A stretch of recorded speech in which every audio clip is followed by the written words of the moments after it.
Section 1. The morning sunlight spilled over the horizon like liquid gold, brushing the edges of my property with warmth that contrasted sharply with the icy tension simmering between me and Karen, the notorious HOA president whose obsession with control knew no bounds.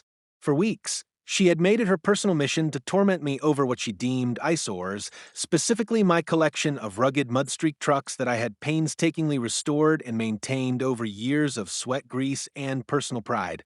These weren't just vehicles. They were living testaments to my perseverance, memories of long nights in the garage, and stories of journeys taken across the rugged terrains that most neighbors only dreamed of traversing. But Karen, armed with a clipboard, a perpetually furrowed brow, and a moral superiority complex, seemed incapable of seeing beyond her narrow rules and petty regulations, and her letters had escalated from polite requests to scathing demands, and finally to threats of fines and legal action if I didn't move my ugly trucks off my own property. Each morning I would step outside, sip my coffee, and watch her patrol the neighborhood like a hawk, her eyes scanning for any transgression that could be twisted into justification for her authoritarian antics. I knew that confronting her directly would only escalate matters. After all, she thrived on drama and attention, feeding on the discomfort of others like a predator sensing fear. Yet, I wasn't prepared to relinquish the tangible symbols of my hard work, and so I devised subtle, almost invisible ways to assert my autonomy without breaking a single law or HOA regulation. I moved one truck slightly to the left, arranged another to catch the morning light, just so, and found satisfaction in the small victories, knowing she would fume silently while neighbors whispered behind their curtains, wondering when the inevitable confrontation would erupt. Little did I know, the day she thought would mark her triumph over me would instead reveal her complete inability to comprehend the true nature of authority, power, and presence, as the rumble of military vehicles far beyond anything ordinary would soon drown out her shrill protests. That morning, I had gone about my routine meticulously, checking tire pressures, oil levels, and ensuring each truck gleamed despite the dirt that signified their rugged purpose, all while Karen's voice dripped through the intercom of our neighborhood app, each word a sharpened needle attempting to pierce my patience. She demanded again and again that the trucks be moved by sundown, implying dire consequences that in reality had no legal weight over government property or personal initiative. The absurdity of her entitlement was almost comedic, almost theatrical, yet beneath the laughter was a simmering tension that promised escalation. I had anticipated her next move, expected the confrontation to peak at some town hall meeting or a surprise visit, but nothing in my calculations had prepared me for the sheer spectacle that would roll down my driveway in a matter of hours. Without warning, the distant rumble of engines began to reverberate through the valley, subtle at first, almost imperceptible to the untrained ear, but to me, it was a harbinger of chaos, of disruption, and of vindication. My heart rate quickened, not out of fear, but anticipation, knowing the source and the impact it would have on Karen's self-important facade. The convoys approached steadily, synchronized and precise, a living demonstration of disciplined power, their imposing presence dwarfing anything my HOA had ever conjured. I watched with barely contained amusement as her phone lit up with frantic messages from neighbors warning of the unusual activity, her fingers trembling as she tried to call the authorities to enforce her arbitrary rules, oblivious to the fact that the very law enforcement she sought was aligned on a mission that rendered her demands utterly irrelevant.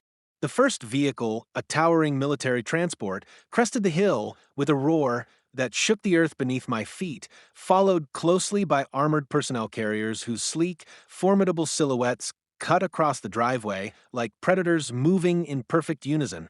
My trucks, once symbols of contention, now seemed almost miniature in comparison, yet the irony of the situation was not lost on me. The instruments of my personal rebellion remained untouched, pristine, as the true demonstration of authority, a military convoy, asserted its dominance in a way Karen could neither counter nor comprehend. I could see her through the window now, frozen, her face a blend of horror and disbelief, the meticulous plans she had constructed over weeks crumbling in an instant as her voice faltered in the attempts to summon a reaction that could halt the inevitable. messages left unread, threats falling on deaf ears, and a tension so thick it seemed almost tangible surrounded her as the convoy rolled past, their precision and presence a silent, powerful message that dwarfed any humanly constructed HOA mandate. I had anticipated a reaction, yes, but not the utter paralysis that overtook her. A moment suspended in time where her authority was not just challenged, but rendered completely irrelevant by the reality of forces she could never control. In that silence, I felt a surge of vindication, not in malice, but in the sweet confirmation that blind obsession over trivial rules could never compete with the broader strokes of truth, power, and experience. And as the sun climbed higher, casting light on the ridiculousness of her outrage, I realized that the story of that morning would echo far beyond the confines of our neighborhood, a testament to the fact that respect, authority, and consequence are earned, not dictated by a clipboard-wielding dictator obsessed with appearances. As the convoy progressed, the synchronized rumble of engines became a chorus that resonated through every corner of the neighborhood, shaking windows, rattling fences, and commanding attention in a way that no HOA notice or petty warning ever could. Neighbors who had previously tiptoed around their obligations to Karen now spilled onto their lawns, drawn by curiosity, awe, and perhaps secretly schadenfreude at the unfolding spectacle. Conversations erupted in whispers at first, escalating to shouts and laughter as people realized the absurdity of her authority being dwarfed by something far more powerful and organized. Karen, for her part, seemed to have been rooted to the spot, her face a canvas of disbelief and rising panic as she waved her arms ineffectively, attempting to rally some semblance of control. The trucks, gleaming under the mid-morning sun, had become unintended stage props in a drama that she could neither script nor direct, their muddy exteriors reflecting both the sunlight and the irony of her impotence. Each vehicle in the convoy was a marvel of engineering, an intimidating symbol of coordination and might, and I could feel a wave of satisfaction as the reality of the situation sank in. She had spent weeks micromanaging my life, demanding compliance over vehicles that were, in every conceivable sense, my property, and now here she was, utterly powerless as forces beyond her comprehension asserted dominance in a way that made her meticulous rules look laughably insignificant. I watched as the convoy made a slow, deliberate pass through the property's entrance, their presence filling the space with a tangible authority that made my trucks, once points of contention, appear almost noble by comparison. The hum of diesel engines and the sharp clatter of tracks on pavement created a symphony that drowned out her frantic shouts, and I could see the beginnings of tears forming at the corners of her eyes, not from emotion, but from the realization that her influence had crumbled in an instant, irrelevant in the face of true order and power. As I stepped onto the porch, savoring the scene, I noticed the ripple effect on the rest of the neighborhood. Kids pressed their faces against windows, adults whispered excitedly about what they were witnessing, and even the most skeptical observers could not deny the awe-inspiring presence that had descended unannounced into our quiet enclave. Meanwhile, Karen fumbled with her phone, attempting to summon assistance from law enforcement, only to be met with polite but firm refusals. The officers on the scene were part of the operation, and her complaints were not only irrelevant but borderline comical. The more she attempted to assert authority, the more her gestures seemed absurd, each wave of her hands and barked command swallowed by the low, relentless hum of engines, the shuffling of armored vehicles, and the unyielding presence of trained personnel moving with precision that she could never hope to match. I felt a mix of amusement and triumph, not in malice, but in the undeniable satisfaction that comes from witnessing a relentless obsession collide spectacularly with a reality far beyond its scope. Time seemed to stretch, each second amplifying her panic, her silent screams swallowed by the mechanical growl of the convoy, and I could almost hear the mental collapse happening within her as she realized the futility of her actions. Her previously confident stance, built on imagined authority and procedural knowledge of HOA bylaws, had dissolved entirely, replaced by frozen disbelief, a posture that mirrored the neighborhood's astonishment. Even her most loyal allies, neighbors who had previously nodded in agreement at her complaints, now looked at her with a mix of pity and disbelief, some even daring to smirk at the sheer poetic justice of it all. I moved among the trucks, adjusting angles and checking the shine, savoring the absurdity of the contrast. The pride of personal labor versus the overblown rage of someone who believed rules could substitute for respect and authority. Behind her, the convoy continued its careful, deliberate maneuvering, creating an almost cinematic tableau where order, precision, and true authority dominated the landscape, and every small attempt Karen made to regain control only emphasized her irrelevance. It was as though the entire morning had conspired to deliver a lesson not just to her, but to everyone watching. Control is not enforced through fear or arbitrary rules.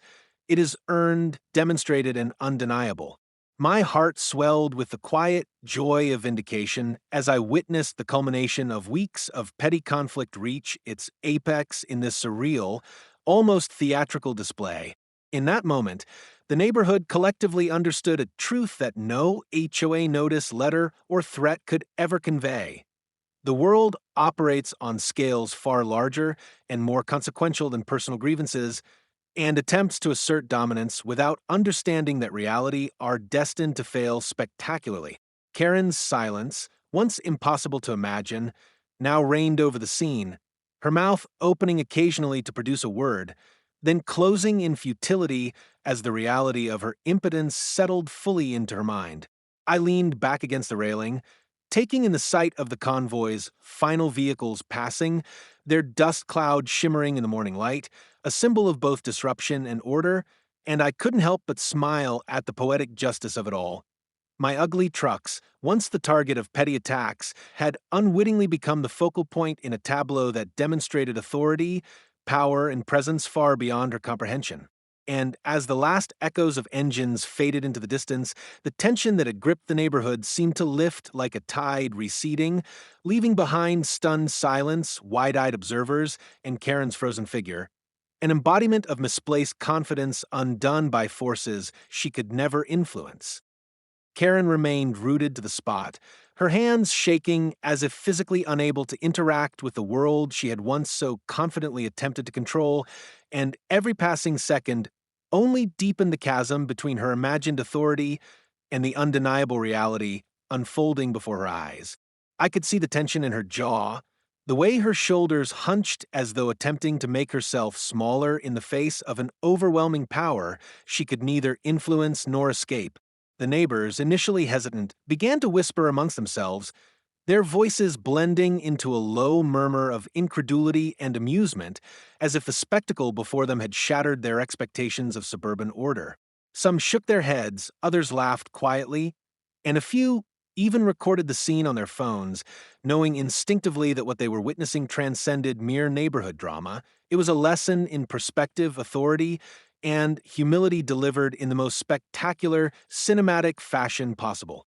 I walked among my trucks once more, hands brushing over polished metal, the engines now silent, but still radiating the quiet strength of endurance and labor, and I realized that these vehicles, so long the target of Karen's obsession, had become symbolic anchors in a story far larger than her petty grievances.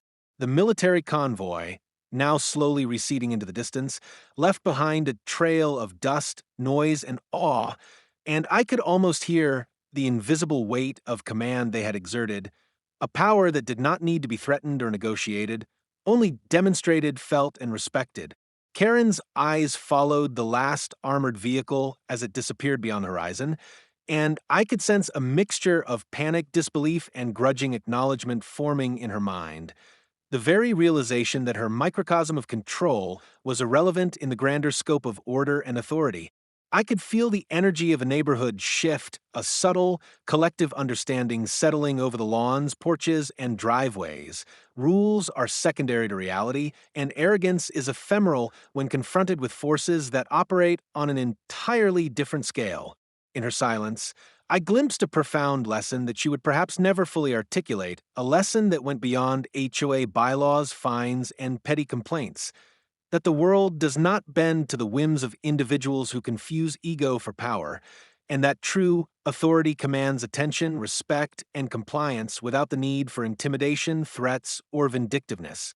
I imagined the conversations she would replay in her mind for weeks, perhaps months, analyzing every moment, every reaction, trying in vain to extract some semblance of control from an event that had utterly disarmed her influence. Meanwhile, the trucks gleamed in the now bright morning sunlight, mud streaks highlighted in gold, as if basking in the silent approval of their owner and the awestruck witnesses around them, and I felt a deep sense of satisfaction, tempered with amusement, in the poetic reversal of the power dynamic that had once seemed so lopsided. Each vehicle represented resilience, history, and the tangible rewards of dedication, standing proudly against the backdrop of a neighborhood that had long underestimated both their beauty and significance. Karen's silence became the defining feature of the morning, her once commanding presence reduced to a portrait of disbelief, an unwilling witness to forces far beyond her petty reach. I could see her trembling, muttering under her breath, as if trying to summon the rules, laws, and authority she had long wielded like a sword, only to have them dissolve against the undeniable reality of precision coordination and true power that had just rolled through our driveway. I felt a surge of empathy mixed with triumph. Empathy for her shock, her inability to comprehend the magnitude of what had occurred, and triumph at the sheer justice of seeing her obsession and authoritarian tendencies laid bare in such a dramatic and undeniable fashion. Time seemed suspended as she slowly turned, glancing at neighbors who now regarded her with subtle amusement, some even daring to exchange knowing smiles, their judgment unspoken but palpable. I leaned against the hood of my favorite truck, savoring the scene, reflecting on the hours, days, and weeks of tension, letters, and threats, realizing that all the planning, intimidation, and micromanagement in the world could never rival the force of experience, preparation, and situational advantage. The convoy's departure left an indelible mark on the landscape, both physically in the slight indentations of tire tracks and metaphorically in the psychological imprint left on Karen, the neighbors, and even myself, a reminder that the universe has a way of asserting perspective in the most dramatic, memorable ways. Even as the dust settled and the rumble faded into the distance, the quiet resonance of authority remained, echoing across lawns, porches, and the subtle corridors of suburban consciousness.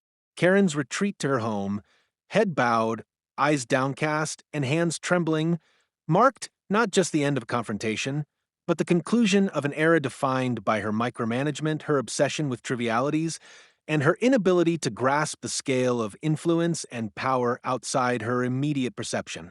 My trucks, now gleaming in the light of vindication, stood as quiet witnesses to the absurdity of her demands, silent symbols of resilience, dedication, and the small joys that come from investing time, effort, and care into one's passions without yielding to external pressure. The neighborhood, though still buzzing with quiet chatter, had been irrevocably changed. Whispers carried through backyards and across fences, stories began to form in the minds of observers, and the legend of that morning, the day Karen's obsession met its match in the undeniable presence of a military convoy, began to take root as a narrative that would be recounted for months, even years, as both cautionary tale and source of entertainment. And through it all, I stood there, hands in pockets, a quiet observer of the chaos and clarity unfolding around me, savoring the irony, the justice, and the profound reminder that power, when exercised correctly and in alignment with reality, requires no begging, pleading, or enforcement. It merely exists, undeniable, unassailable, and in moments like these, spectacularly visible.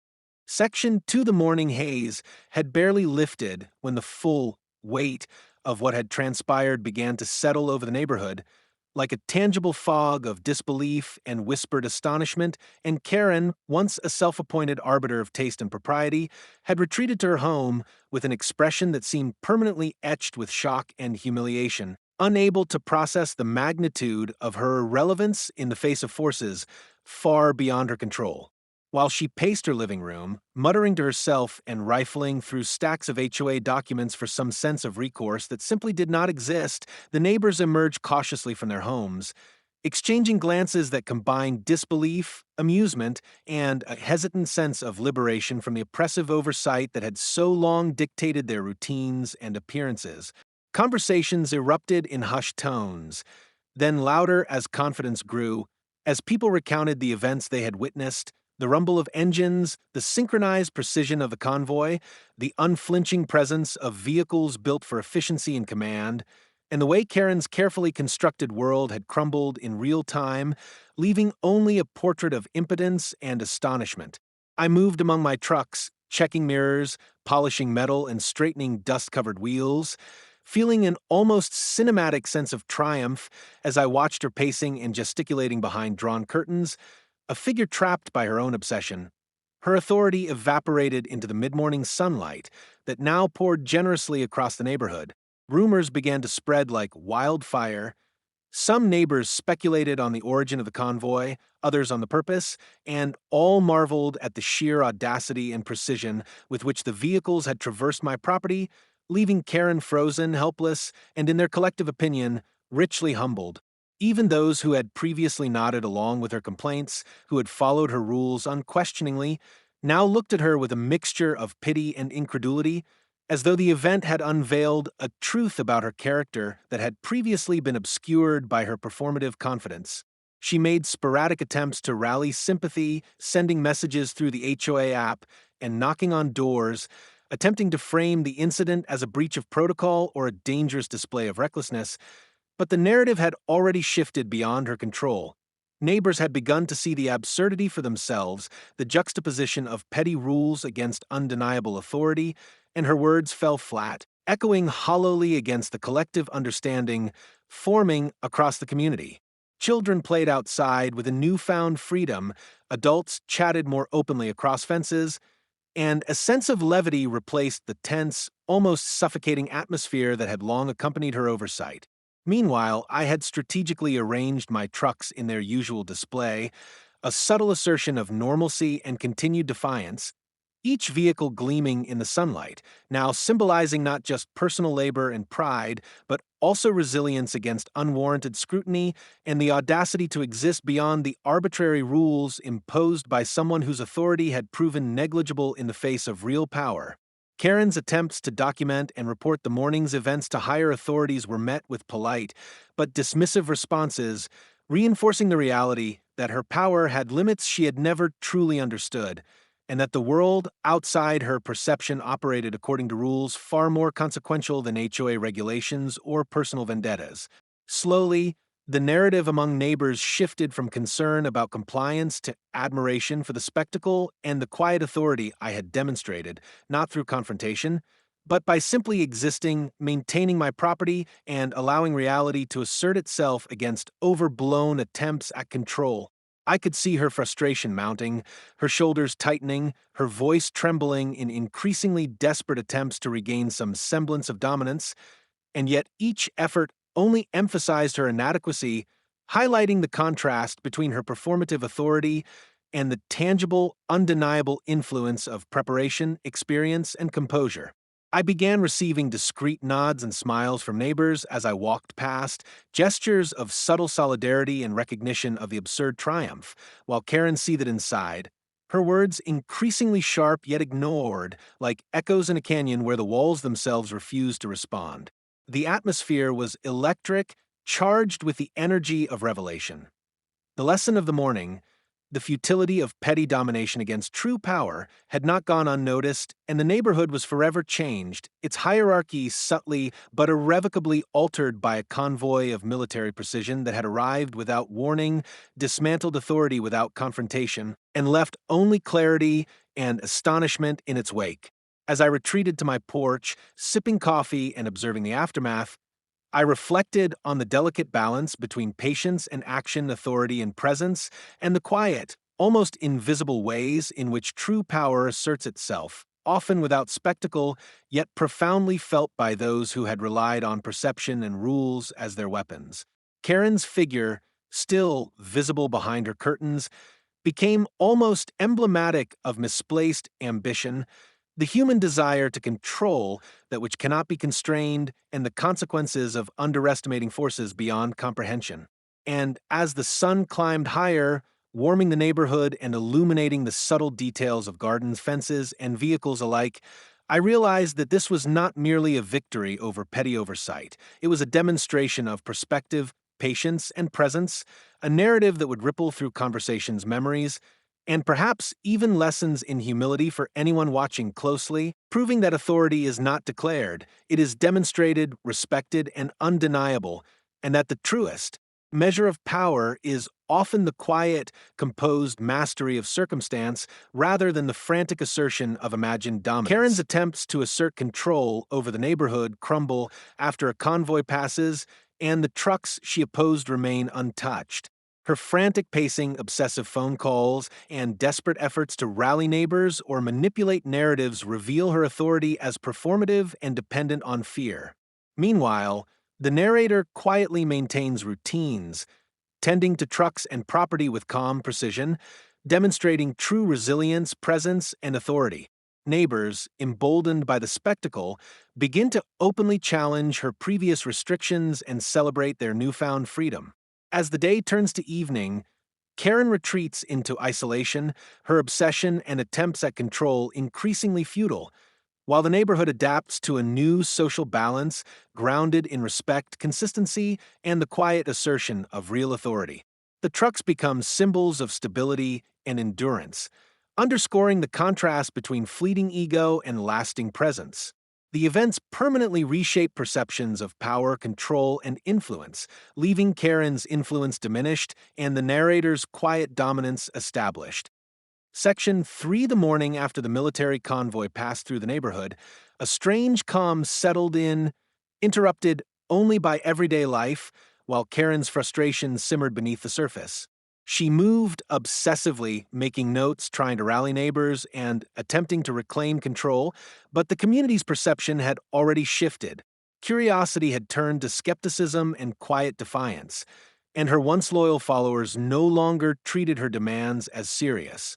Meanwhile, I moved deliberately among my trucks, checking mirrors, polishing surfaces, and performing maintenance, a silent assertion of composure and authority that contrasted sharply with Karen's growing panic. As the day progressed, Karen's frantic efforts intensified, drafting letters petitioning the HOA and calling authorities, all of which only highlighted the futility of her position. The neighbors, meanwhile, shared stories of the convoy, celebrated the triumph of preparation over obsession, and subtly aligned respect toward those who demonstrated patience, consistency, and quiet competence. Her obsessive note-taking, surveillance checks, and frantic gestures only underscored her loss of influence, while I maintained a calm presence that reinforced the neighborhood's recalibrated understanding of authority. By afternoon, the contrast between Karen's erratic panic and my deliberate, careful movements created a psychological tableau for the community. Conversations grew bolder, children played freely, and adults began subtly questioning previous rules. Karen's attempts to reclaim power through HOA calls, letters, or social influence were ignored or dismissed, cementing her diminished role and illustrating that true authority is earned through action, patience, and consistency rather than fear or ego. As evening fell, the neighborhood fully absorbed the lesson. Petty obsessions and arbitrary authority could not compete with preparation, composure, and quiet mastery. Karen's frantic energy reached its peak, yet it only reinforced her diminishing relevance, while my careful presence and attention to my vehicles served as enduring symbols of understated authority. By night, the trucks glimmered under the moonlight, and the community moved with a newfound autonomy subtly aligned around respect for competence rather than fear. Karen's obsessive behavior became a cautionary tale, while my patient, consistent presence solidified a lasting psychological and social influence over the neighborhood. Section 4. After Karen's dramatic defeat, a fragile calm settled over the neighborhood, but she remained obsessed with reclaiming control. She frantically drafted complaints, circulated notices, and made endless phone calls, while I maintained a deliberate, calm routine among my trucks, checking, polishing, and performing subtle maintenance.